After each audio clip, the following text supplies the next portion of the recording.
Assalamualaikum warahmatullahi wabarakatuh.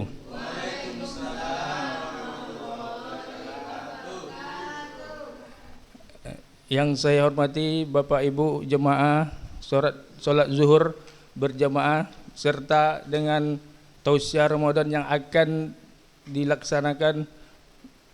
Jadwal ini Ramadan yang ke berapa ya? Ya, Ramadan yang ke-13 dan insyaallah dan alhamdulillah Ustadz yang akan menyampaikan tausiah tersebut sudah ada di hadapan kita bersama. Amin ya rabbal alamin. Dan syukur alhamdulillah kita ucapkan kepada Allah Subhanahu wa taala yang mana telah memberikan kesempatan dan kesehatan kepada kita bahwa kita bisa hadir di ruangan ini dengan sehat walafiat. Amin ya rabbal alamin. Saya sebagai pembawa acara tidak memperpanjang mukadimah, langsung saja untuk jadwal selanjutnya akan disampaikan oleh al-ustaz kita Delbi Hari Putra, Hakim Pengadilan Agama Pangkalan Kerinci. Kepada al-ustaz kami persilakan dengan segala hormat.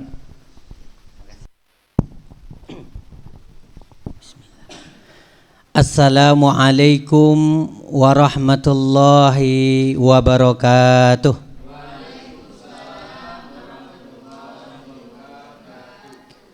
Alhamdulillahilladzi lam yazal fil afaqi ayatuh. Wassalatu wassalamu alal muntashiri fil kauni risalatuh. Sayyidina wa maulana Muhammadinil marjuwi syafa'atuh. Wa ala alihi wa sahbihi wa man ilaihi mutaba'atuh. Amma ba'dah. Jalan-jalan ke Pangkalan Kerinci. Di sana bertemu dengan Bu Deni. Duduknya kami di sini dalam rangka menasihati diri sendiri. Pantun tersebut mengawali kegiatan kultum atau tausiah kita pada siang hari ini sebagai bentuk peringatan kepada diri kami sendiri untuk senantiasa tetap bersyukur atas apa yang telah Allah berikan, dan ini bukan untuk menggurui Bapak Ibu sekalian jamaah solat zuhur, soimin dan sohimat yang berbahagia. Alhamdulillah Allah masih memberikan kita semua kesehatan, masih bisa senyum. Ini kita lihat Ibu Nita sambil senyum, Bu Oksa juga senyum. Itu nikmat Allah. Banyak yang tidak bisa tersenyum, bahkan sampai berobat ke rumah sakit. Apa? Ada yang sakit giginya tak bisa senyum itu. Contoh Bang Chandra kemarin itu habis sakit gigi, untuk senyum aja susah. Kenapa?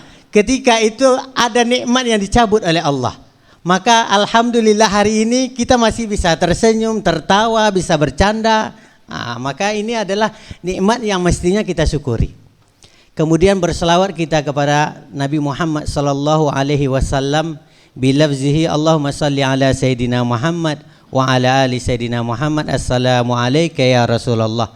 Mudah-mudahan kita semua istiqamah mengikuti sunnah beliau dan kelak dapat bersama di surga. Amin ya rabbal alamin.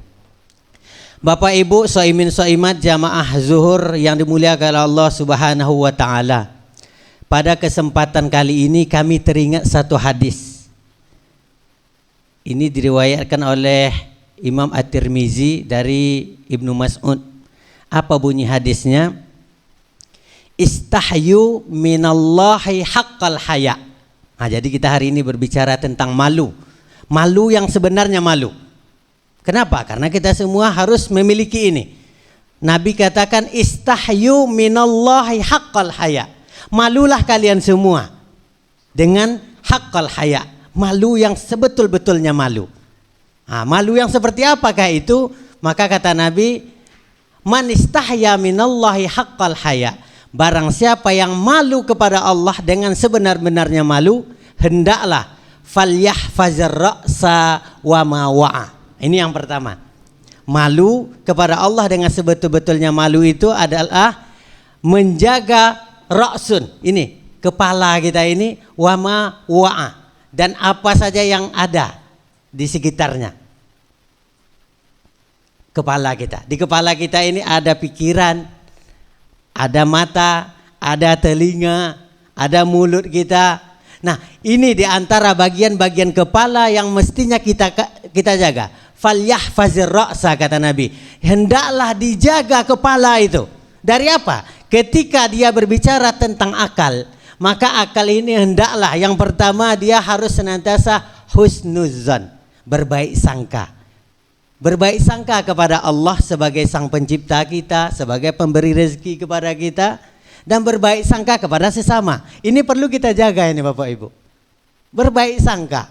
Sehingga kejadian apa saja yang menimpa kita, yang terjadi dalam kehidupan kita, kehidupan keluarga kita, ketika baik sangka yang kita utamakan, berarti kita telah menjaga ini. Karena ada rasa malu. Kenapa? Allah berikan akal kita untuk menerima segala takdir Allah, kemudian menggunakan akal itu dengan sebaik-baiknya. Afala ta'qilun, kata Allah. Dalam Al-Quran ini banyak sekali ayat yang mengajak, menyuruh untuk berpikir, untuk menggunakan akal dan pikiran kita. Maka oleh karena itu, ini yang perlu kita jaga. Jaga kepala kita, yang pertama dijaga adalah pikiran kita. Senantiasalah berhusnuzan kepada Allah. Kemudian setelah berhusnuzan kepada Allah, berhusnuzan kepada sesama manusia. Sesama teman kita, sesama rekan kerja kita, berbaik sangka saja. Jangan berburuk sangka, karena buruk sangka ini pintu keburukan yang lain. Buruk sangka awalnya kita buruk sangka. Nah, tadi kenapa nih teman saya colek-colek misalnya gitu kan. Nah, gara-gara itu nanti bisa kelahi kita. Karena buruk sangka awalnya. Maka ketika berbaik sangka yang diutamakan, meskipun teman kita terkadang dia mukul, yang diutamakan baik sangka nih, ini mukul teman kita nih. Nah, tapi ketika baik sangka, ini mau bercanda nih orang. Tapi ketika buruk sangkanya, oh ini macam-macam nih orang nih. Karena buruk sangka itu mempengaruhi emosi nih Bapak Ibu. Kalau tak percaya silahkan coba. Buruk sangka mempengaruhi emosi. Maka baik sangka itulah solusinya. Berbaik sangka semua. Bahkan kepada Allah sang pencipta kita, ketika kita berburuk sangka pun emosi kita kepada Allah itu tidak baik. Kita bahkan sampai menyalahkan Allah. Na'udzubillah kan? Kenapa Allah tidak sayang kepadaku ya? Rezekiku kok tidak sebaik yang diberikan kepada tetangga? Kok tidak sebaik yang diberikan kepada rekan kerja? Buruk sangka kepada Allah. Seakan-akan kita menyalahkan Allah. Maka dalam hal ini kita tidak menjaga pikiran kita dan kita tidak malu kepada Allah. Ini yang pertama, pikiran. Kemudian yang perlu kita jaga lagi adalah telinga kita. Telinga ini perlu kita jaga. Dari apa? Dari hal-hal yang tidak berguna kita mendengarnya. Ada orang menggibah, kalau bisa kita pergi dari situ. Jangan ikut gibah. Terutama ibu-ibu suka bercerita nih. Tidak bisa dipungkiri. Kalau kajiannya itu kan perempuan itu berapa kata itu? Ribuan kata yang mesti dia keluarkan setiap harinya. Kalau tidak keluar itu sampai seakan-akan membuncaninya. Dalam pikirannya ini menumpuk gitu kan. Maka bisa suaminya diceramahi itu dalam rumah. Karena dia tidak ada tempat cerita. Maka itu perlu disalurkan cerita yang baik. Yang baik. Bukan cerita yang tidak baik. Maka ini perlu dijaga. Agar apa? Telinga orang lain yang mendengar itu terjaga pula dari gibahan yang kita lakukan. Ini telinga perlu kita jaga. Kemudian selain telinga, mata. Ini juga luar biasa ini. Mata ini, dosa dari mata sering kita tidak sadari. Yakinlah Bapak Ibu. Sering kita tidak sadar dosa mata kita ini. Mata. Karena ya apa yang kita lihat inilah. Rupanya melihat ada Bang Suhe tahu-tahu lagi buka baju. Sesuatu yang kadang tidak pantas terlihat. Kita kan tak sadar. Tiba-tiba terlihat saja. Itu laki-laki. Kalau sempat perempuan. Nah ini godaannya kan besar nih, terutama bagi laki-laki godaan paling besar ya perempuan. Ketika kejadian itu ada perempuan maaf misalnya tidak pakai jilbab saja, itu mata memandang ke situ. Secara hukumnya kan rambut itu aurat. Ketika dipandang laki-laki memandang aurat, ya dosa. Nah, maka oleh karena itu perlu kita jaga ini. Maka di antara solusi yang banyak-banyak adalah istighfar dari dosa mata. Jaga pikiran, jaga telinga dari untuk tidak mendengar yang buruk, kemudian mata harus dijaga dari tidak melihat yang dilarang oleh Allah, dan juga lisan kita. Lisan. Jaga lisan, karena dengan lisan ini yang kata orang tidak bertulang ini, tetapi sakitnya ini sampai ke lubuk hati ketika menyinggung perasaan orang. Jaga lisan. Inilah yang malu yang pertama yang perlu kita jaga dari kepala kita dan yang mengitarinya itu tadi. Falyahfaz ra'sa wa ma wa'a, menjaga kepala dan hal-hal yang ada di sekitarnya itu dari hal-hal yang dilarang oleh Allah Subhanahu wa taala. Kemudian wal yahfazil batna wa ma hawa, hendaklah ia menjaga perutnya dan apa yang ada di sekitarnya. Nah, ini urusan perut ini juga luar biasa nih Bapak Ibu. Urusan perut. Ada orang yang karena kelaparan ia mencuri. Karena apa? Urusan perut. Ada orang yang orang ya karena urusan perut ini korupsi. Urusan perut itu. Makan anak istri di rumah ingin yang mewah-mewah misalnya. Ada pula kesempatan di tempat kerja untuk mengambil itu. Nah, sikat sudah. Maka oleh karena itu kalau tidak dijaga perut dan segala yang mengitari ini, agar jangan sampai masuk ke dalam perut kita ini sesuatu yang haram. Karena yang haram itu akan menjadi darah, darah kemudian menjadi daging, daging inilah ketika dia tumbuh dari sesuatu yang haram, hati-hati nanti akan dapat sambaran api neraka. Maka perlu kita jaga perut kita dan yang mengitarinya. Yang mengitari yang perut yang lain apa? Yang di bawah perut, yaitu kemaluan. Nah ini perlu lagi nih. Kalau tak dijaga, suami-suami itu sering marah. Di antara faktor yang paling sering itu menyebabkan seorang laki-laki itu bertengkar dengan istrinya, faktor yang di bawah perut. Nah, kami yakin nih ibu-ibu di rumah merasakannya. Maaf ketika suami lagi pengen, istrinya menolak. Hati-hati, ketika tolakan istri itu menjadi masalah, itu merembes ke masalah-masalah yang lain itu. Begitu pentingnya urusan di bawah perut ini.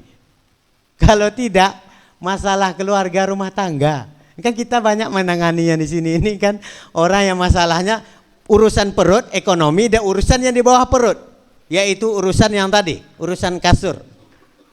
Jadi Bapak Ibu, terutama kita yang sudah menikah, ini perlu kita jaga, kita komunikasikan dengan pasangan kita baik-baik. Kalau tidak akan jadi masalah. Perlu kita jaga. Sebagai apa? Sebagai bentuk rasa malu kita kepada Allah. Kan kita menumpahkan atau mencurahkan itu di tempat yang halal misalnya. Perut kita isi dengan yang halal. Yang bawah perut pun kita salurkan dengan sesuatu yang halal. Maka hal yang ini kan bagian dari ibadah. Kalau yang kepada yang haram, udah jelas itu dilarang oleh Allah. Tapi kepada sesuatu yang halal, itu adalah bagian dari kita menjaga perut dan di bawah perut kita sebagai bentuk malu kita kepada Allah Subhanahu wa taala. Kemudian setelah menjaga pikiran dan segala sesuatu, kepala dan segala sesuatu yang ada di sekitarnya, perut dan juga segala sesuatu yang mengitarinya, waman aradal akhirah, barang siapa yang menginginkan kehidupan akhirat, falyadhkuril mauta wal bila, hendaklah mengingat kematian. Nah, ini bagian juga dari menjaga malu kita kepada Allah. Ingat mati. Kan orang cerdas itu kata Nabi adalah orang yang sering-sering mengingat mati. Kematian itu menjaga kita dengan mengingat mati. Kan manalah tahu bapak ibu duluan daripada saya matinya, kan kita tidak tahu. Atau saya belakangan dari bapak ibu, kan bisa aja. Ya kan Bu Nita ya? Bu Nita duluan dari saya, atau saya belakangan dari Ibu Nita, kan bisa saja itu. Bisa kan? Maka iya kan Pak Moderator ya? Pak Moderator duluan, saya belakangan, atau saya yang belakangan, Pak Moderator yang duluan. Kan bisa. Iya. Iya kan Moderator ya? Jadi kematian ini sebagai pengingat kita.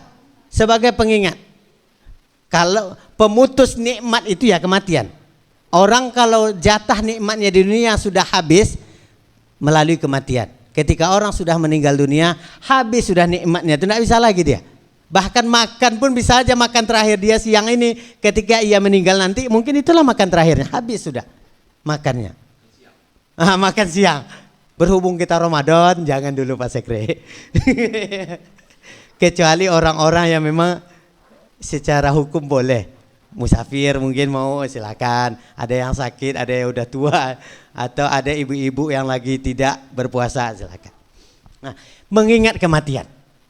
Karena dengan mengingat kematian itu, kalau ditanya dari hati kita, siapkah kita dengan mati? Tak siap. Tetapi siap tidak siap kematian pasti akan datang ketika waktunya sudah tiba. Pasti akan datang. Kullu nafsin za'iqatul maut, itu sudah jelas. Setiap yang bernyawa pasti akan mati. Tidak bisa tidak. Nah, maka ini adalah bagian dari kita menjaga malu kita kepada Allah. Kita ingat mati. Ya Allah, saat aku mati nanti, mohon engkau matikan dalam keadaan husnul khatimah. Ini kan yang doa-doa kita ini. Matikan kami ya Allah, amisna bi husnul khatimah. Dalam keadaan husnul khatimah. Semua orang pasti ingin meninggal dalam keadaan husnul khatimah. Kalau su'ul khatimah, na'udzubillah min zalik. Nah, ini yang perlu kita jaga.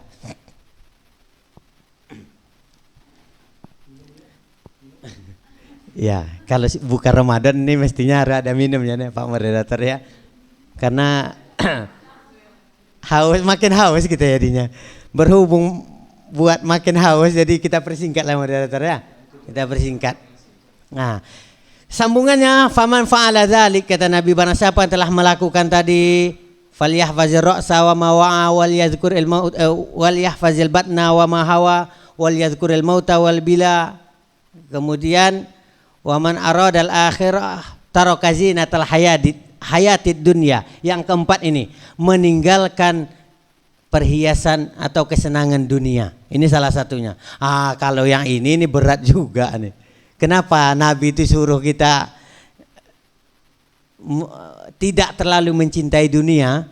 Karena dunia ini semakin kita kejar, ibarat kita minum air lautan. Semakin banyak kita dapat, semakin banyak kita minum, itu semakin haus itu. Pernah minum air laut? Saya pernah minum, ketika menyelam di air laut itu, terminum air laut itu asidnya luar biasa. Ketika kita tambah lagi air laut yang sama, kita minum lagi untuk menghilangkan haus tadi, semakin haus kita. Nah, mengejar dunia pun seperti itu dia. Semakin banyak. Maka kata Nabi, barang siapa yang dapat satu lembah dari emas itu pun, dia akan minta lagi dia. Enggak ada cukupnya kita kalau urusan dunia ini. Maka qanaah itu salah satu kunci. Merasa cukup dengan apa yang ada, apa yang telah kita dapatkan, itu pun adalah kunci kita sehingga kita tidak cinta kepada dunia. Teringat ada disebutkan oleh Abu Hasan As-Sazili terkait ini. Alamatu khuruji hubbid dunya, kata beliau. Di antara tanda keluarnya cinta dunia itu dari hati kita, minal qalbi bazluha indal wajdi wa wujudur rahati minha indal faqdi. Itu katanya. Kita ketika ada sesuatu itu ada, kita mudah melepasnya. Nah, itu kalau orang mampu begitu, cinta dunianya sudah hilang dari hati. Bazluha indal wajdi. Ketika ada dia mudah saja memberi ke orang lain. Punya uang cukup banyak, misalnya lebih dari cukup dari keperluan dia mudah bersedekah, berinfak. Ini diantara tanda orang itu sudah hilang cinta dunianya dari hati. Wa wujudur rahati minha indal faqdi. Ketika tidak ada, dia tenang-tenang saja, santai-santai saja. Ini kajian tasawuf soal ini luar biasa ini. Bazluha indal wajdi wa wujudur rahati minha indal faqdi. Ketika ada ia mampu memberikan, ketika tidak ada dia tenang-tenang saja. Ketika sudah tidak ada lagi tadi uang itu misalnya, dia tenang-tenang saja, santai saja dia. Kenapa? Dia yakin rezekinya tetap akan datang lagi. Nah, ini kajian kalau di secara tasawuf kita kaji ini, dalam sekali ini. Dalam rangka cinta dunia kita hapus dari hati kita. Maka banyak yang menggambarkan dunia itu hendaklah digenggam di tangan, bukan di hati. Kalau di hati sulit melepasnya, tapi ketika di tangan mudah saja. Nih ambil saja, ambil. Mudah berbagi itu ketika dunia di tangan kita genggam. Susah berbagi ketika yang kita punya misalnya harta itu di dalam hati kita pendam. Wah, itu kalau di sini simpannya susah sekali keluarnya itu, memberinya. Ada juga yang mengatakan akhrij ma fil jaibi ya'tika ma fil ghaibi. Keluarkan apa yang ada di dalam sakumu, maka akan dapat apa yang gaib. Yang tidak nampak olehmu kamu akan peroleh apa itu? Di antaranya pahala, di antaranya ridha Allah. Kita mudah mengeluarkan sesuatu yang ada di saku kita, mudah bersedekah, ya'tika ma fil ghaibi. Maka secara gaib, secara tidak nampak oleh kita akan memperoleh balasannya. Ganjaran atau apa yang telah kita keluar gitu kita dapat. Nah, ketika kita mampu menjaga ini, tidak memasukkan dunia ke dalam hati kita, maka inilah adalah faman fa'ala dzalik. Barang siapa yang menjaga, melakukan yang demikian itu. Yang pertama menjaga kepala dan segala hal yang mengitarinya, menjaga perut dan segala hal yang ada di sekelilingnya. Kemudian mengingat kematian, dan yang keempat dia tidak meninggalkan dunia ini, perhiasan dunia ini, tidak cinta dunia. Faman fa'ala dzalik faqad istahya minallahi haqqal haya. Kata Nabi, orang yang sudah mampu menjaga yang empat tadi ini, sungguh ia telah mampu malu kepada Allah dengan sebenar-benarnya malu. Wah, inilah nasihat kepada kita semua Bapak Ibu, terutama kepada kami untuk senantiasa lebih menjaga pikiran, menjaga telinga kita, mata kita, mulut kita, perut kita, anggota tubuh kita lah semuanya. Intinya anggota tubuh kita dari hal-hal yang dilarang, dari hal-hal yang haram, kita jaga itu.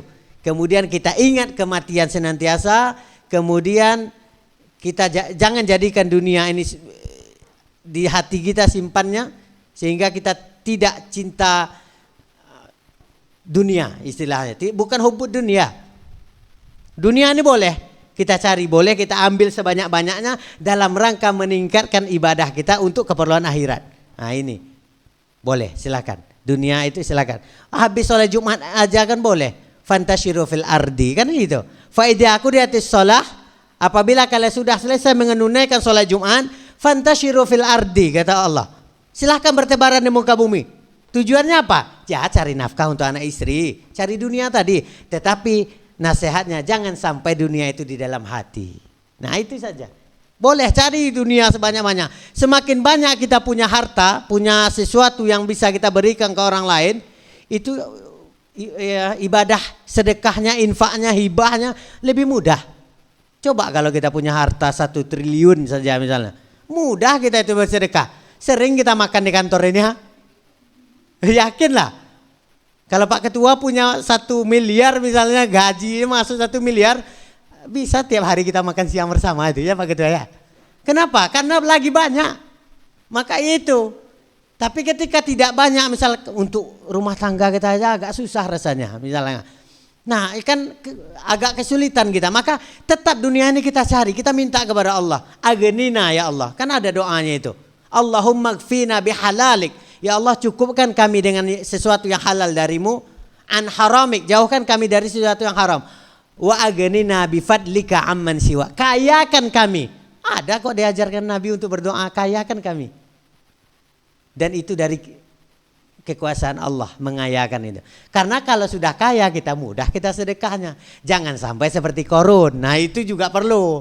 Korun itu sudah sekaya itu, akhirnya dia melupakan lagi ada peran andil penciptanya di situ. Dia karena ini karena kerja kerasku, karena ilmuku, karena sombong sudah masuk di situ, akhirnya apa? Tenggelam sama hartanya. Jadi pelajaran buat kita semua. Bahkan kalau ada kita ketemu sesuatu dalam tanah yang tersebut apa? Ya harta karun gitu. Ya dari korun tadi itulah. Sebagai pelajaran. Allah abadikan dalam Al-Qur'annya sebagai pelajaran bagi kita semua. Bahwasanya jangan sampai sombong dengan segala harta yang kamu miliki. Contohnya korun ini. Adakah saat ini yang sekaya korun? Kami yakin tak ada kayaknya. Kuncinya aja, gudangnya aja dari emas. Belum lagi pakaiannya itu emas, sutra dan segala macam gitu kan. Wah, kami yakin tak ada orang yang sekaya korun saat ini. Tapi dijadikan oleh Allah, diabadikan kisah Korun itu sebagai pelajaran bagi kita semua. Jangan pernah sombong dan jangan pernah memasukkan dunia ke dalam hati. Sehingga Korun tadi itu karena dunia udah masuk ke hatinya. Sehingga apa-apa saja diminta oleh Nabi Musa ketika itu untuk suruh berzakat, enggak mau Korun itu. Enggak mau. Padahal saat dia masih miskin dia minta doa, wahai Nabi Musa doakanlah kepada Allah biar aku kaya, biar aku mudah beribadah. Setelah kaya apa nyatanya? Lupa akhirnya. Inilah pelajaran bagi kita semua. Hendaknya kita menjaga ini. Mudah-mudahan dengan menjaga hal yang 4 tadi, kita semua bisa malu kepada Allah dengan sebetul-betulnya malu. Demikianlah yang dapat kami sampaikan Bapak Ibu. Terima kasih atas segala perhatian. Mohon maaf atas segala kesilapan atau yang tidak berkenan. Kami tutup. Subhanakallahumma wa bihamdika asyhadu an la ilaha illa anta astaghfiruka wa atubu ilaih. Akhirul kalam. Assalamualaikum warahmatullahi wabarakatuh. Warahmatullahi wabarakatuh. Alhamdulillah, terima kasih Pak Buya yang sangat panjang sekali ini Buya. Jadi saya tidak bisa menyimpulkan apa yang Buya sampaikan. Tapi kalau Bapak Ibu yang ingin tahu lagi bisa tengok YouTube kita nanti gitu kan. Ulangi lagi gitu. Tapi saya mau bercerita sedikit nih Buya. Sebenarnya saya dah bangga hari Kamis kita jadwal gitu kan. Alhamdulillah terjadwal kita gitu kan. Hari Senin kita tengok ada undangan. Alhamdulillah ini aman juga nih kata saya gitu kan. Itulah inti dari cerita Buya pun masuk sini, bahwa kemanapun kita menghindar kalau itu sudah takdir kita gitu kan. Kalau Tuhan sudah menakdirkan itu untuk kita, kemanapun kita menghindar sudah ada jalannya, nggak ada akan bisa lagi kita untuk menghindar. Jadi itu sekalipun yang toilet itu mau berwuduk tadi tuh Pak, mau berwuduk walaupun waktu sudah lewat panjang nih kan, waktu sholat dah ini Pak ya. Dunia juga kita kejar, akhirat juga kita kejar gitu kan. Alhamdulillah, alhamdulillah. Saya bawa acara, mohon undur diri. Wabillahi taufiq wal hidayah. Assalamualaikum warahmatullahi wabarakatuh.